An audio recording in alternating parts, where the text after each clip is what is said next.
नमस्कार, स्वागत है आपका झारखंड समाचार में। हाईकोर्ट का बड़ा फैसला, सीएम हेमंत सोरेन की याचिका खारिज। हाईकोर्ट ने याचिका खारिज करते हुए कहा, सुनवाई योग्य नहीं, अब ईडी करेगी कार्यवाही। वहीं सिविल जज नियुक्ति मामले में याचिकाकर्ता 20 अक्टूबर तक जमा कर सकेंगे आवेदन। और SC/ST विद्यार्थियों को मिलेंगी साइकिल की राशि, सामान्य श्रेणी के छात्रों को करना होगा थोड़ा इंतजार। वहीं केंद्रीय मंत्री अर्जुन मुंडा बोले, देश भर में खोले जाएंगे 740 एकलव्य विद्यालय, नवोदय से भी मिलेगी अच्छी शिक्षा। तो अब तक की सभी बड़ी खबरों पे बात करने से पहले आपसे छोटी सी अनुरोध है कि कृपया वीडियो को एक प्यारा सा लाइक अवश्य कर दीजिएगा, क्योंकि आपका एक लाइक करना ही हमारे मेहनत का फल होता है। तो शुरुआत करते हैं आज की पहली और बड़ी खबर से।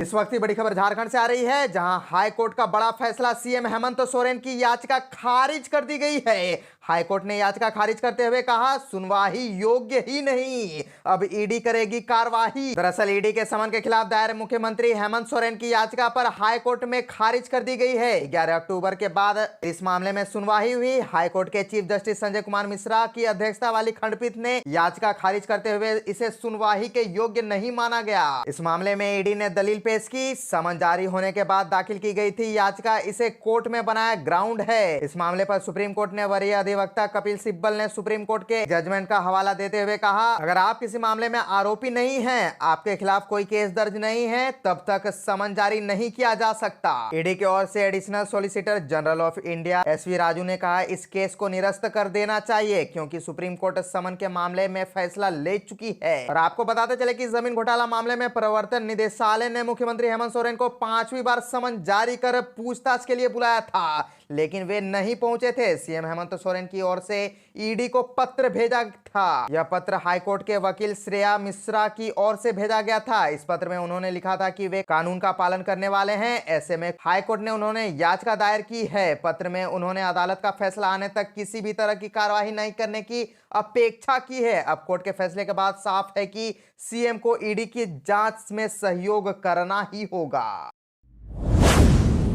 और एक बड़ी खबर आ रही है कि SC/ST विद्यार्थियों को मिलेगी साइकिल की राशि, सामान्य श्रेणी के छात्रों को करना होगा इंतजार। दरअसल अनुसूचित जाति, अनुसूचित जनजाति तथा पिछड़े वर्ग के छात्र छात्राओं को वित्तीय वर्ष 2020-21, 21-22 और 22-23 के लिए साइकिल नहीं देने पर राशि DBT करने का निर्णय लिया गया है। इस संबंध में कैबिनेट की स्वीकृति के बाद DBT के लिए आवश्यक प्रक्रिया भी शुरू कर दी गई है, लेकिन सामान्य श्रेणी के छात्र छात्राओं के लिए अभी तक फैसला नहीं हो पाया है। ऐसे में इस श्रेणी के अभ्यर्थियों को राशि या साइकिल के लिए अभी और इंतजार करना होगा। दरअसल अनुसूचित जाति, अनुसूचित जनजाति तथा पिछड़े वर्ग की कक्षा 8वीं के छात्र छात्राओं को साइकिल कल्याण विभाग द्वारा दी जाती है। इस विभाग द्वारा टेंडर पूरा नहीं किए जाने के कारण 3 वित्तीय वर्षों में विद्यार्थियों को साइकिल नहीं दी जा सकी थी। अब विभाग ने इन विद्यार्थियों को साइकिल नहीं देकर राशि बैंक खाते में देने का फैसला लिया है। और इधर सामान्य श्रेणी की छात्राओं को साइकिल स्कूली शिक्षा एवं साक्षरता विभाग द्वारा दी जाती है। इस विभाग ने पिछले साल ही इस श्रेणी के छात्रों को भी साइकिल देने का फैसला लिया है, लेकिन इस विभाग द्वारा भी उक्त वित्तीय वर्ष में छात्राओं को इसलिए साइकिल नहीं दी जा सकी क्योंकि यह कल्याण विभाग के टेंडर का इंतजार कर रहा था। विभाग ने यह निर्णय लिया था कि कल्याण विभाग द्वारा किए जाने वाले टेंडर में इस कंपनी को साइकिल आपूर्ति की जिम्मेदारी दी जाएगी। उसी कंपनी से तय दर पर यह विभाग भी साइकिल खरीदेगा।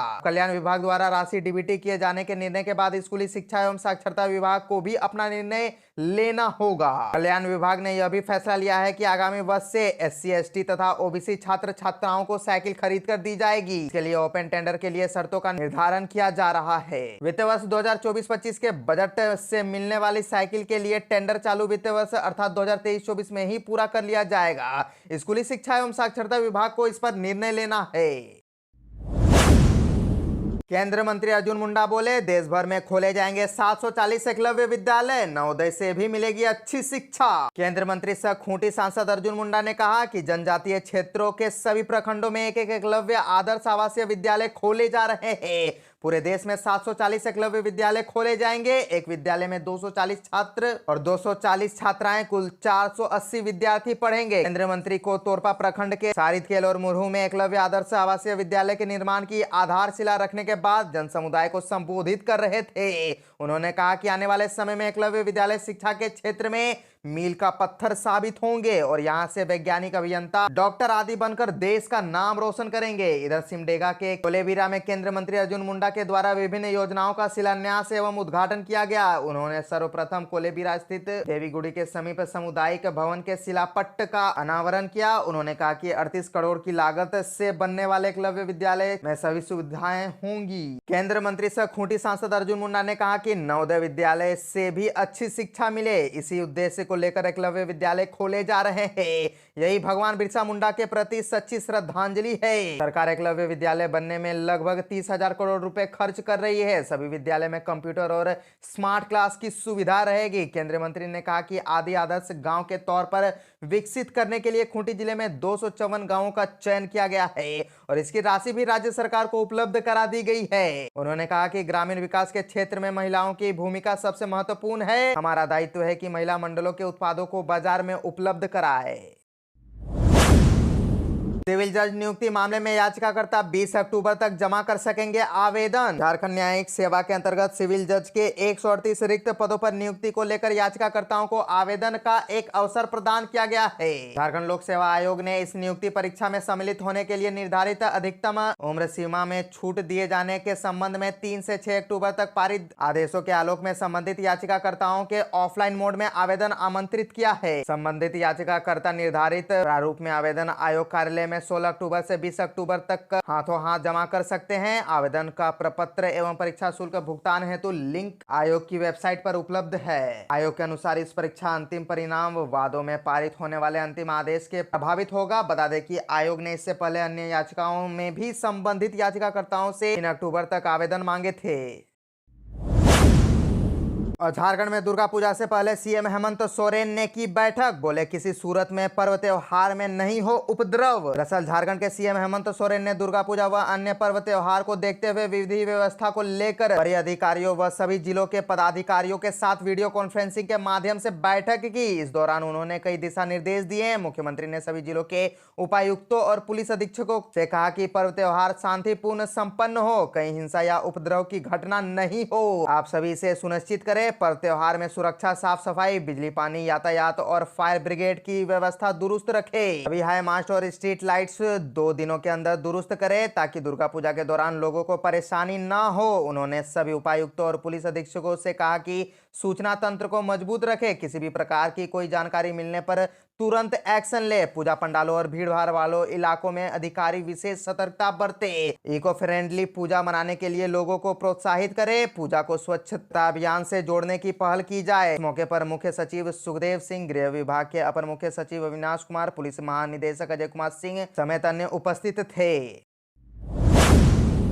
तो अब बात कर लेते हैं झारखंड के मौसम की। तो मानसून की विदाई, दुर्गा पूजा के दौरान शुष्क रहेगा मौसम, तापमान में हल्की गिरावट संभव, बढ़ सकती है ठंड। झारखंड से मानसून की विदाई हो रही है। अब राज्य के कई हिस्सों में तापमान में भी गिरावट दर्ज की जा रही है। मौसम विभाग ने राज्य में तापमान कम होने की संभावना जाहिर की है। राज्य में अब अधिकतम तापमान में भी गिरावट देखी जा रही है। राज्य में अधिकतम तापमान 30, न्यूनतम तापमान 20 डिग्री सेल्सियस के बीच रह रहा है। संभावना जताई जा रही है कि तापमान धीरे धीरे और नीचे आएगा। राज्य में मानसून कमजोर है। मौसम विभाग ने अगले 5 दिनों तक मौसम में किसी बड़े बदलाव के संकेत नहीं दिए हैं और ना ही राज्य में किसी तरह का अलर्ट जारी किया गया है। मौसम विभाग ने 16 अक्टूबर तक राज्य में मौसम शुष्क रहने का अनुमान लगाया है।